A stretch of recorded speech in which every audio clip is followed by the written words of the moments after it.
नमस्कार, मैं प्रगति अग्रवाल और आप देख रहे हैं न्यूज प्लस 21। आम आदमी पार्टी ने अपने प्रेस वार्ता में कहा कि छत्तीसगढ़ के हसदेव में आदिवासी लगातार विरोध कर रहे हैं और पर्यावरण विशेषज्ञों की चेतावनी के बाद भी राज्य की कांग्रेस सरकार ने परसा कोयला खदान को मंजूरी दे दी है। यह कोयला खदान दूसरे कांग्रेसी राज्य राजस्थान को आवंटित किया गया है, जिसका नुकसान छत्तीसगढ़ के राजा कहे जाने वाले आदिवासी समुदाय के लोगों को उठाना पड़ रहा है। जबकि हसदेव मध्य भारत का फेफड़ा कहा जाता है। हसदेव के सहारे ही कई लोगों की जिंदगियां चल रही है।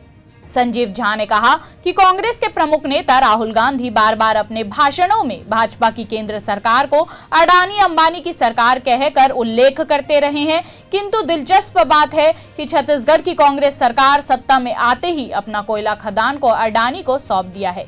इस जंगल के विनाश से सिर्फ मानव को ही नहीं बल्कि जंगल में रहने वाले हाथी, बाघ, तेंदुआ, भालू जैसे जानवरों का भी जीवन खतरे में आ जाएगा। इससे मानव संघर्ष भी अत्यधिक बढ़ जाएगा।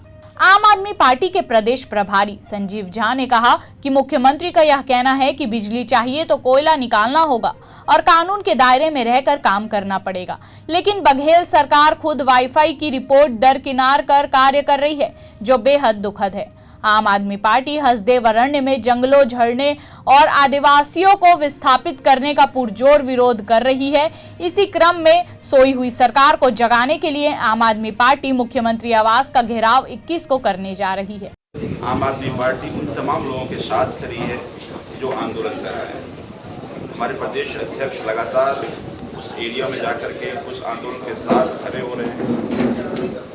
कल हम मुख्यमंत्री जी से मिलने जा रहे हैं, उनको निवेदन करने जा रहे हैं कि आप इस खनन को रोकें, जंगल की कटाई को रोकें, क्योंकि अगर ये जंगल की एक पेड़ काटे जाते हैं तो एक बहुत बड़ा पर्यावरण संकट मुख्यमंत्री जी नहीं मानते हैं। तो इस बात को लेकर हम लोग संघर्ष सड़कों पर करते रहेंगे और तब तक करते रहेंगे जब तक ये जंगल की कटाई, पेड़ों की कटाई रोका नहीं जाता। मुख्यमंत्री जी ने इसमें बड़ा बयान दिया है कि जंगल के नीचे ही कोयला पाया जाता है और विकास के लिए जरूरी है। और जंगल के ऊपर जो पेड़ है उससे पर्यावरण बचता है, उससे पानी बचता है, उससे जो इकोलॉजी बचता है।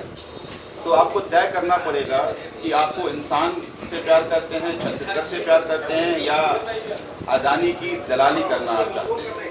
तो मुझे ये लगता है कि एक तरफ मुख्यमंत्री जी हमेशा अपने छत्तीसगढ़िया कहते हैं और दूसरी तरफ अडानी की दलाली करने में लग गए हैं। यही मुख्यमंत्री जब सत्ता में नहीं थे तो विरोध कर रहे थे और सत्ता में आ गए तो केंद्र सरकार के साथ साथ, जैसे केंद्र सरकार, बीजेपी और कांग्रेस दोनों मिलकर के अब अडानी की दलाली में लग गए। घेराव कर रहे हैं, घेराव से कुछ परिणाम निकलेगा ऐसा लगता है, और नहीं निकला तो क्या करेंगे आप? मुझे ये लगता है कि अगर मुख्यमंत्री छत्तीसगढ़िया हैं तो उनको छत्तीसगढ़ की जंगल की चिंता होगी, छत्तीसगढ़ के जल की चिंता होगी, छत्तीसगढ़ जमीन की चिंता होगी। वो चूंकि कुंभकर्ण की नींद में सो चुके हैं, कल हम जगाने जा रहे हैं कि आप जागिए।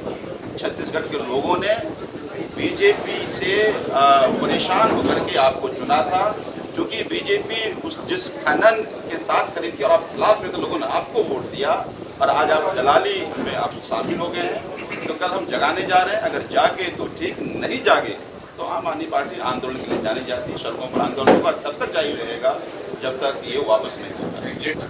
सरकार को जगाने की कोशिश है, सरकार को कुंभकर्ण के नींद से जागिए और छत्तीसगढ़ की जनता ने जिस उम्मीदों का चुना था, आपको उस उम्मीदों पर खड़े उतरने की कोशिश कीजिए। ठीक है।